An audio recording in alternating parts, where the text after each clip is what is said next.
So we are going to plan for ACBCT sent by a doctor from our recent course. This looks like a little challenging situation. First we will analyze the basic windows in any planning software, viewing software.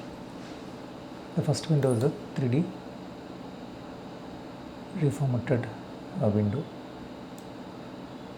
It is nothing but a skull view, maxilla and mandible view. So the operator will get a overall idea about the shape, the pathology in this view. It is the most inaccurate view compared to the other views because it is reformatted from the cross sections. Here the operator can get a good idea about the surface anatomy of the mandible and maxilla. Where is the zygomatic buttress, how thin is the lateral of the maxilla, infraorbital foramen, zygomaxillary fissure area, nasal shape of the nasal floor, width of the nasal floor, nasal spine, especially the labial concavity, and generalized the level of bone loss. And also if we can see the pterygoid anatomy also, the surface anatomy. How long is the medial pterygoid, how thin is the medial pterygoid and the lateral pterygoid. These things we can see it.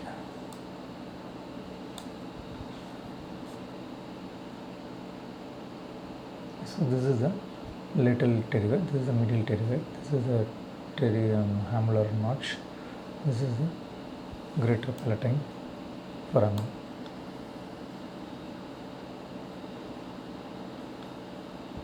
Okay, so this is the greater palatine foramen. So this is the greater palatine foramen, lateral pterygoid, medial pterygoid. So where is the greater palatine foramen? These things, what is the location compared to the 7 and 8? From the crest, how much close it is. So these things we can have a better idea. Okay. The next window is the pano view. Pano view, we will get a broad overview of the sinus outline, how much it is downward, how much it is forward expanded. If you see here, there is two different expansion here, the sinus. This is called double balloon expansion. But if you see on the left side, it is a uniform expansion. So there are two kind of expansion of the sinus. So if you see here, you can see that this is the nasomaxillary buttress area. Buttress area is nothing but the bone available between the maxillary, anterior wall of the maxillary sinus and the lateral wall of the nasal cavity. So the sinus cavity, lateral nasal cavity, then between island bone is the nasomaxillary buttress, the arrow which I am pointing. It is comparatively better on the left side than on the right side because of the anterior balloon expansion here. So if the sinus is at this level, we could have got good bone in the buttress area. So how much sinus has been expanded into the sinus? These things we can see in this panoramic view. This is the pterygopalatine fissure area. This radiolucency called the tear-shaped radiolucency. Tear-shaped radiolucency. These things we can get a better idea in the pano view. And general planning also we can do. And another window is called the. This is also a pano view, but this is a kind of RVG view, IOP view, very close up view. This is a pano view, but we are seeing only the right side 6, 7, 8 region. So this is nothing but a pano view, but closer look. And another view is the axial section view. In some situation, this axial section is useful for pterygoid and nasopalatine canal planning. This section is useful, but not that much. The main view what we need is this is the buccolingual view or buccopalatal cross section. This is what missing from our OPGs and UPS. How the jaw will look like buccolingually or buccopalatally, or labiolingually or labiopalatally. So, and also about the density of the bone. These things we can find from this window. So the tentative plan is 6 implants. Okay, first we will start with the right and left pterygoids.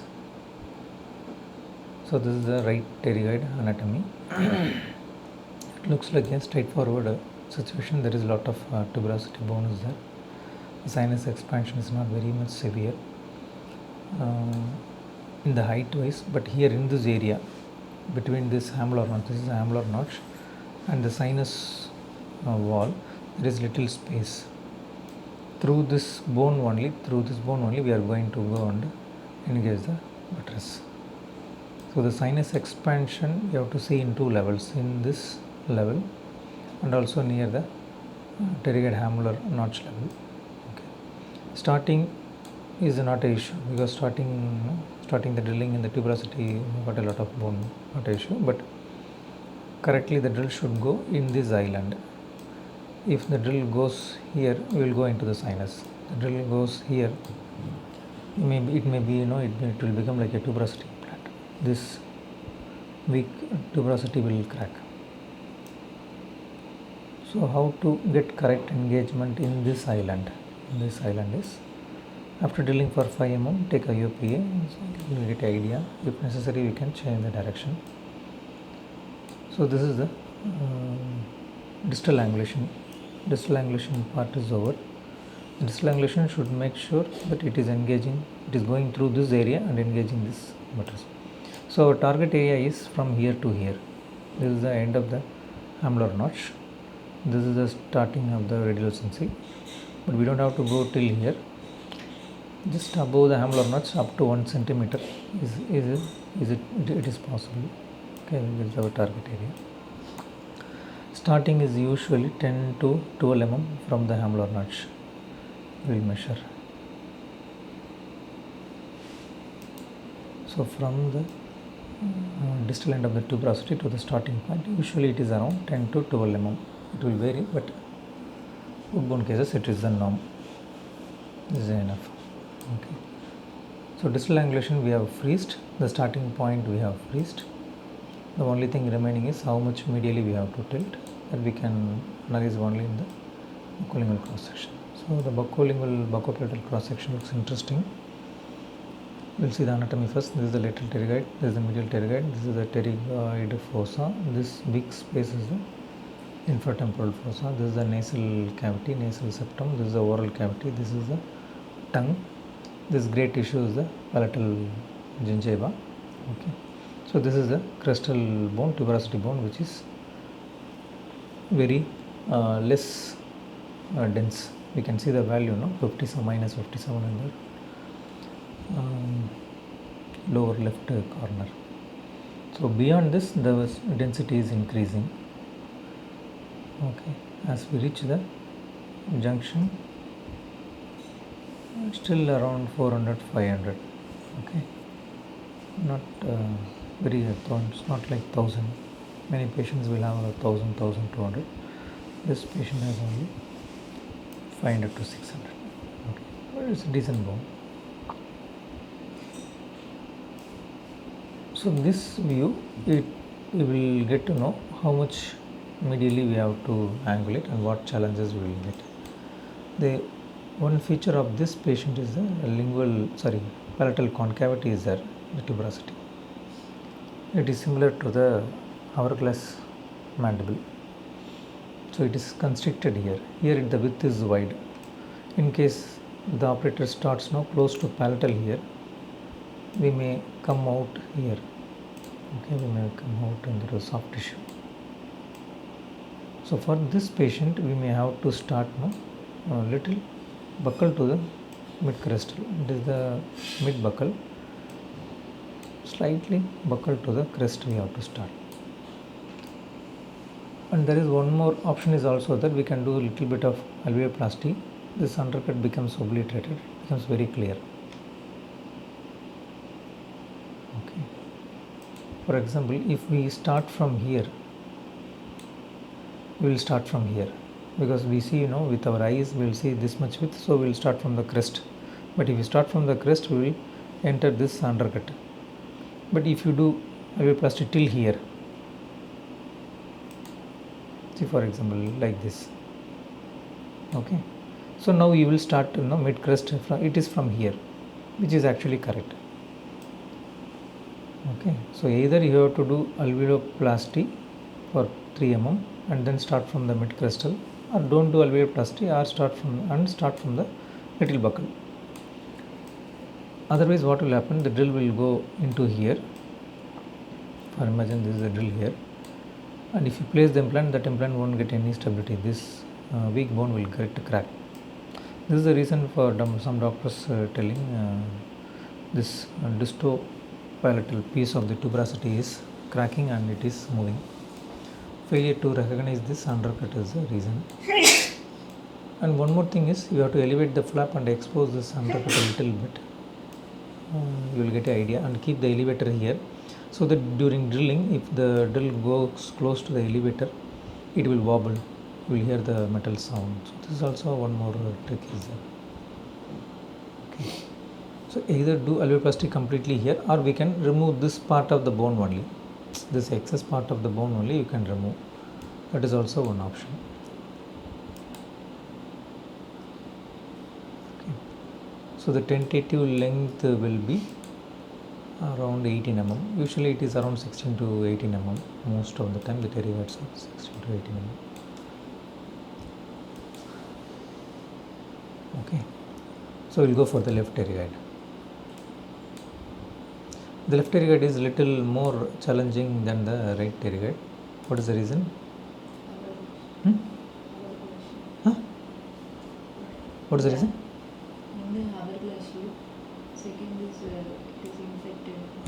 So there are two reasons it becomes challenging. One is the periodontal bone defect crestally around the 8. Periapical bone loss, may not be periodontal, but a periapical bone loss, because the bridge was the failing bridge. That bone loss is a challenge. And another challenge is the same challenges which we are encountered in the right side. There is a undercut, hourglass. Here the one more additional challenge is there is undercut on the buccal side also. It is similar to the yesterday's surgical patient. So there is undercut on palatal aspect, there is undercut on the buccal aspect. This kind of both side undercut is very rare. Okay. So here the challenge is the defect. So the challenge, what defect it will create is, during surgery the bleeding will be more from this 8 area. So you have to remove this bridge and remove the tooth and cure it carefully. We should not perforate the sinus. We should carefully, gently curate the socket. Only if you curate the socket, the bleeding will stop. Otherwise, it will keep on, bleeding will be there. It is difficult to visualize, and out of that moment we may do mistakes. So one approach is to extract, cure it nicely, pack gauze, do the surgery in other areas. After bleeding is controlled, you can come back later and do the pterygoid here. That will be a wise approach. Or if you are confident, you can extract, cure it, then you can start the pterygoid. So here the this buccolingual width itself is very narrow. So we have to select the very smaller diameter, either 3.5 diameter, or even JD pterygo forum is also good, because the design is such that it can easily enter this kind of narrow path. Okay, as usual, we will plan for the side. This is the bucco distal angulation. So if we use JD pterygo or any implant with crystal smooth surface, the 3 mm smooth surface will lie on this defect, which is actually a good thing. So instead of using an implant which is fully surface, I can use a pterygoid implant design with crystally smooth surface here. So JD pterygo is very ideal in this situation. Here also the same issue, the island of the bone is very narrow. You have to be exactly in this path, that we can verify with the X-ray, IUPA. Now we will see the buccolingual buccopalatal plan. Okay.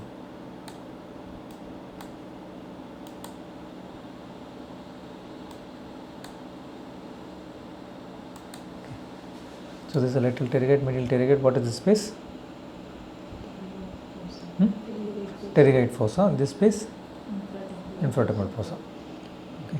So it comes around 18 to 19, something like that it comes. Once the drilling is over, everything becomes easy. Okay. So the planning is over for pterygoid. We'll come to the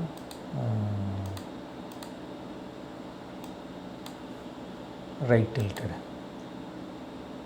Right tilted we will try from the second premolar first, similar to all on. So if you see the second premolar, it is not ideal. There has been only 7 mm, but okay, we can start. We'll try tilting it mesially. Okay. So if you try tilt mesially around 20-25 degree angle, it is showing the sinus is coming in our way. This is the anterior balloon of the sinus, upper and anterior balloon. It is coming in our way. So whenever this double balloon is there, it interferes with the distal tilting. It complicates the distal tilted implant. So what we have to do is to avoid the sinus, we have to tilt more. Okay. So if we tilt, it becomes, it is possible, but it comes near the nasal floor. How it comes to nasal floor, we will move this implant out and we will check in the, it's in the almost in the nasal corner it comes. So if you see the 3D reformatted view, it comes in the nasal floor, but the drawback is it is too much tilting. It is a lot of tilting. We may need to put a 45 degree upper implant. So technically this much of tilting it may be demanding. So to make it easier, what you can do is, what you will do? Start drilling. Yeah, start the drilling from first premolar. Okay, that is quite okay. Since we have placed a pterygoid, this is not an issue. If you are planning for only all on 4, then you have to start from the 5 only. There is no other option. You can beautifully see this double balloon expansion. This anterior balloon, upper and anterior balloon is a little aggressive. It is coming constantly, continuously coming in front for this patient. Okay. So this is the plan when we are starting from the 4. But again the problem is the bone width is very less. It is around, entire bone width is, it is around 4 only. Okay, so placing an implant, crestal approach, it may crack the bone. Maybe the thinnest implant available 3.3 or 3.5. It is quite risky. So one more approach is to use the palatal approach. You can start the drilling entirely from the palatal aspect and get engagement from the nasal floor. The nasal floor is around 1000 and the height is also around 18. Even if you do alveoloplasty, you will get a 16 mm implant definitely. 3.5 or 3.75 or 3.3, but not 4 implant. Okay. Since pterygoid we are placing, this distal tilted implant can be of lesser diameter than 4.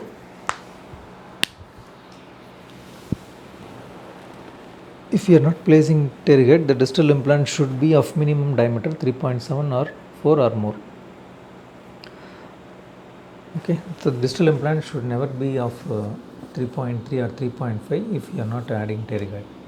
So this biomechanics we have to understand.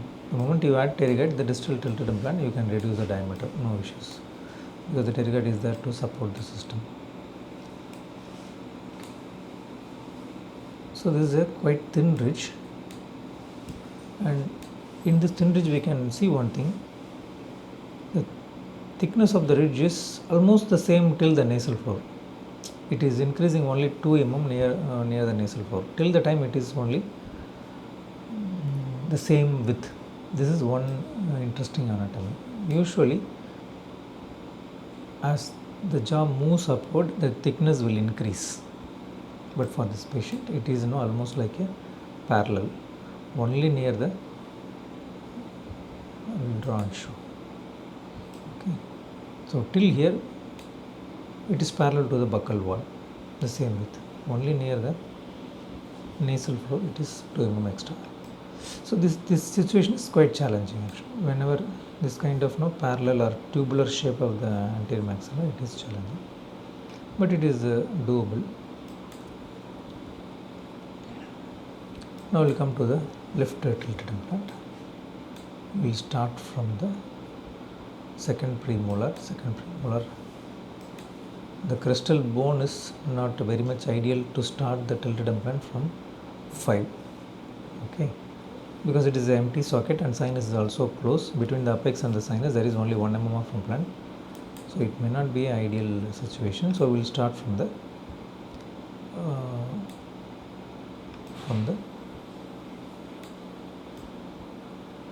from first premolar or between first and second premolar.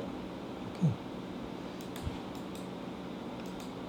so we will plan just from this first and second premolar. If you see, the height is there, the width is not good. Okay, the sinus is very favorable here. You can see now the sinus is not that much coming.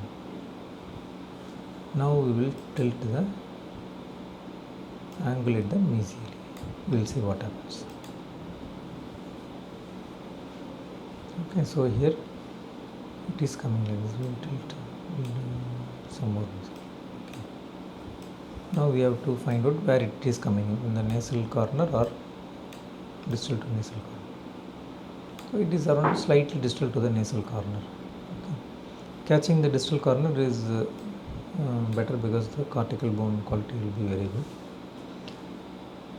So this plan is from almost between first and second premolar and tilting mesially, targeting towards the nasal corner. Here the challenge is very thin, and it is thin till the nasal floor. Here the nasal floor it is only increasing little bit, but you can do the palatal approach here. We cannot do a crestal approach here. Even if you do little bit of alveoplasty, you won't get a proper width to place implant in the crestal approach. So this case is actually for zygoma. Okay, but we can avoid zygoma by placing implant in the bipalatal approach. You can do palatal approach around 13 mm or 15 mm implant. Okay, 15 mm will easily do. The nasal floor is around 1000, so you will get a good decent stability. Even if you get 30 to 35 Newton, that is enough, because you are going to connect. Now we will come to the axial 2 implant. So planning for the axial implant, this axial section will be useful. You can see how much thin it is, the canal, and thin on lateral incisor. So we will plan for the lateral incisor area.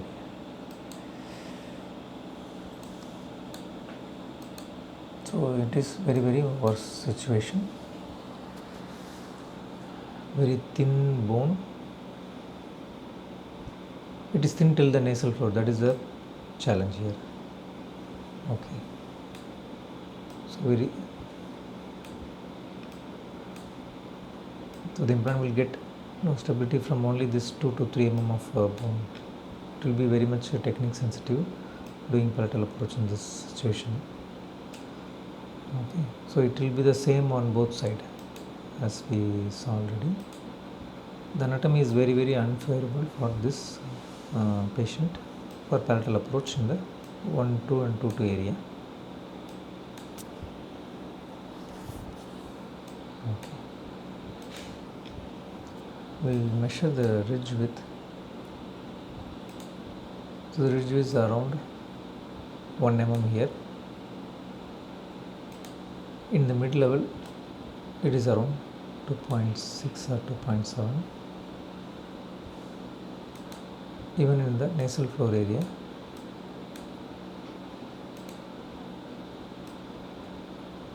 it is around 5 mm.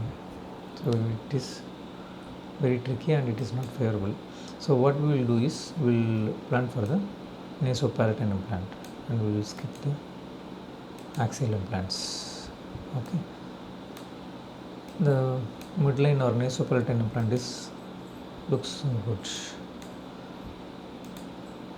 fortunately. So this is the nasopalatal implant cross section. Bone quality is excellent. Exactly into the nasopalatal canal you can start. Nasopalatal canal starts very big here, but it becomes narrow, which is a good thing actually. You can drill through here and you can easily place 16 mm, 13 mm or 15 mm implant. Okay, we will see the 3D rounded, sorry, 360 degree. Okay, so this is as per the our 3BTB5 protocol. These 5 implants are enough. There is no need for 2 axial implants in the anterior. If you know the biomechanics scientifically, we know that 2 axial implants are not needed. Only one is enough to handle the tensile stresses. Okay. So what is the backup plans? We will see some backup plans. Here there is some amount of little bone in the molar area, in the first molar area. No, not that much. Maybe in the 7 interdental area you can place maybe a short implant, 7 or 8 mm, just as maybe a sleeping implant for future integration. You can keep it as a backup plan. Okay. Apart from this, there is no backup plan. So the other backup plan will be placing zygoma. Okay, that is the other backup plan. If we cannot place this tilted implant effectively, the only option is to go for zygoma. So each and every implant is a critical one. Placing pterygoids or tilted implants or each and every implant is crucial. So the operator has to do very slowly. Preferably 1 arch a day also will be better if the operator is on the beginner level. I think low resolution. Okay.